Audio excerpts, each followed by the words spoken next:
जय जय श्री राधे। नामोपचार चैनल में आप सबका हार्दिक अभिनंदन है।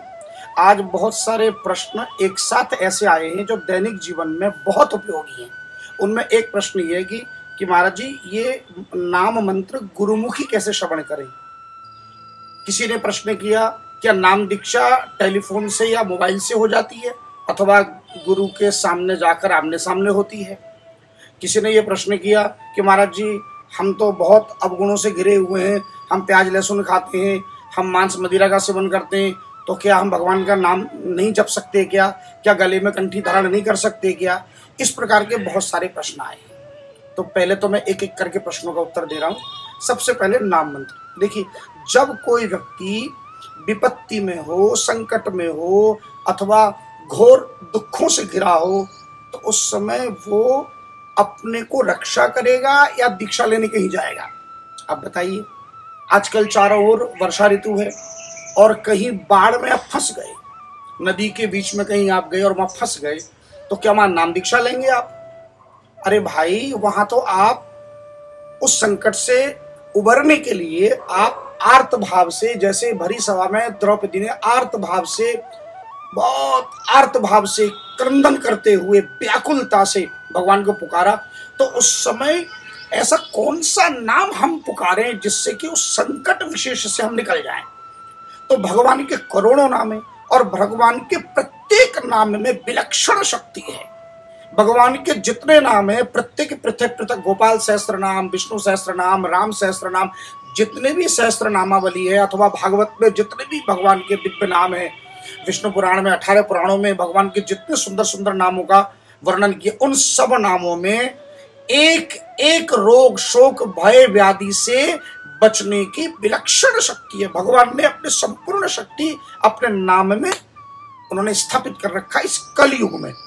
इसलिए भगवान अवगुण नहीं देखते कि ये सामने वाला का स्वभाव क्या है, करता क्या है, खाता क्या है, पीता क्या है।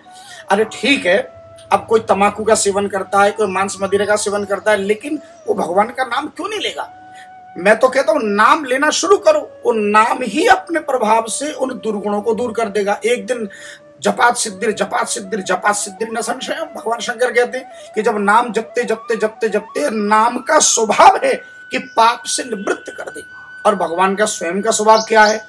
भरत जी स्वयं जब प्रभु श्री रामचंद्र जी 14 वर्ष बाद लौट के आए, तो उस समय भाव विवल होकर उत्तरकांड में भरत जी क्या कह रहे हैं कि जन अवगुण प्रभु मान न खाओ, दीन बंधु अति मृदुल स्वभाव, मोरे जिया भरोस दृढ़ सोई, मिलियहि रामो सगुन शुभ होई।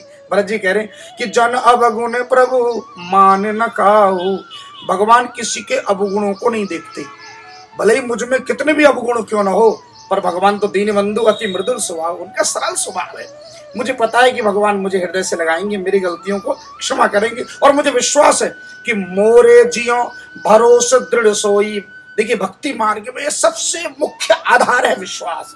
क्या कि मिली ही राम सगुन शुभ होई। मुझे शुभ सगुन हो रहे हैं कि राम जी मुझे मिलेंगे, आज राम का दर्शन होगा। तो जब भी कभी आपके जीवन में कि रोग शोक भय बाधा कोई भी मनोकामना हो, तो उस समय आप क्या करते हैं कि आपको यदि वो नाम विशेष नहीं पता तो हम बता देते हैं। अब संकटग्रस्त व्यक्ति दीक्षा लेने कहाँ जाएगा। कोई अमेरिका में, कोई कनाडा में, कोई न्यूजीलैंड में, कोई बेंगलोर में, कोई हैदराबाद में है, और हम हरिद्वार या वृंदावन में रहते हैं। तो उस समय यदि कोई संकट में फंसा हो और उसे ये नहीं पता कि मैं क्या जपूं, उसे ये नहीं पता मैं किस नाम का आश्रय लूं, मैं प्रायश्चित कैसे करूं, किस नाम को जपने से प्रायश्चित होगा, किस नाम को जपने से मेरे रोग दूर होंगे। क्योंकि भगवान के जथा नाम तथा काम, आपके जैसी आवश्यकता है भगवान का वैसा ही एक दिव्य नाम है। तो मेरा कार्य केवल उस नाम को बता देना, और गुरुमुखी का तात्पर्य है कि गुरु के मुख से सुन लेगा।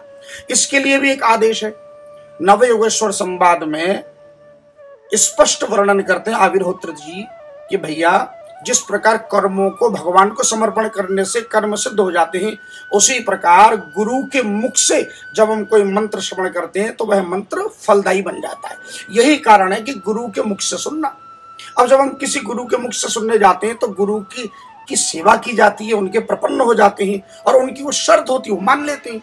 उसी प्रकार मेरी भी कुछ शर्त है क्या कि मैं 5 माला, केवल 5 माला, 108 में 1 माला, मैं 5 माला महामंत्र को लिखित रूप में किसी कागज पर आप लिखकर उसकी या तो 20-30 सेकंड की वीडियो बना दीजिए अथवा उसकी फोटो खींच के हैं और आप मुझे जेपीजी फाइल बना के भेज दीजिए व्हाट्सएप पर। बस इतनी सी बात है। उसके बाद आप 3 घंटा 35 मिनट आराम से जपो। और संसार में ऐसा कोई रोग शोक भय व्याधि नहीं है जिसका उपचार भगवान के दिव्य नाम में न हो। लेकिन शरणागति मिले कैसे?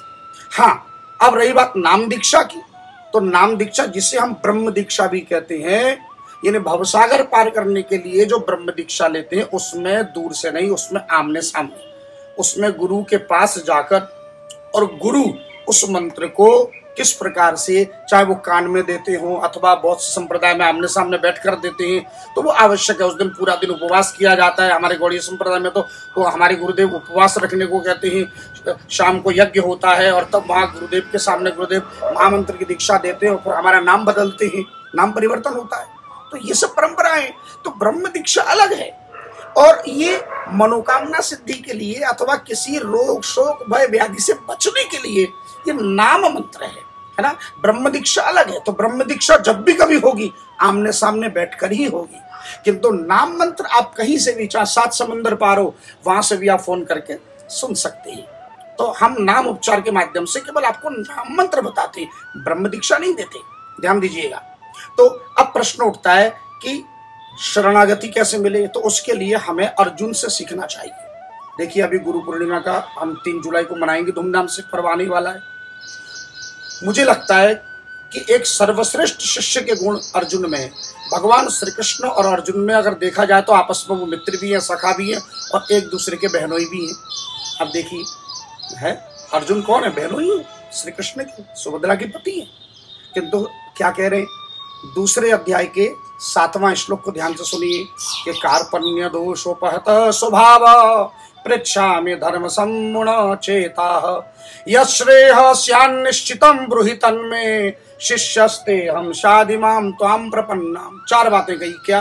कि पृच्छामि धर्म सम्मुण चेता, तो प्रभु कि मैं धर्म के विषय में उचित निर्णय नहीं कर पा रहा हूँ, मुझ में न जाने कैसे कार्पण्य जैसे दोष, यानी जो कायर लोगों के जैसे स्वभाव अचानक कहां से आ गए मुझे खुद नहीं पता।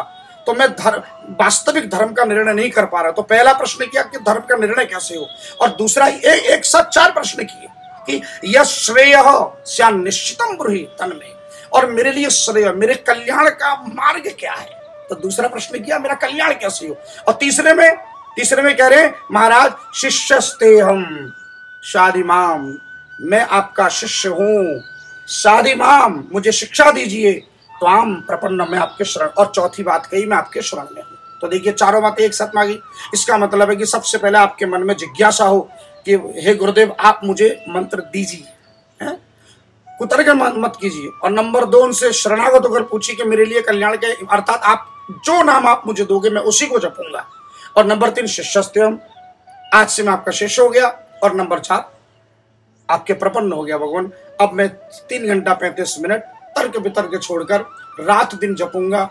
और ठाकुर जी अपने आप स्वतः कृपा करने के लिए बाध्य है, क्योंकि गुरु मुख से जब मंत्र मिल जाता है तो फिर भगवान की शरणागति मिली जाती है। श्री भट्टी जी का एक छोटा सा पद याद आ रहा है, मदन गोपाल शरण तेरे आयो, जे नर विमुख भय गोविंद सो, जन्म अनेक महादुख पायो। श्री भट्टी के प्रभु दियो अभय पद, जम डर प्यो जब दास कहायो। जम डर प्यो जब दास कहायो। जब हम भगवान के दास बन गए तो यमराज भी हमसे डरता है। क्यों? क्योंकि मदन गोपाल शरण तेरी आयो, कि गुरुदेव हमें मदन गोपाल की, हमें राधा रमण लाल के शरण में, हमें बांके बिहारी के, हमें राधा वल्लभ सरकार के शरण में भेज देते हैं। इसलिए सदगुरुदेव भगवान की जय। नाम मंत्र को प्रेम और श्रद्धा से जपिए। जय जय श्री राधे।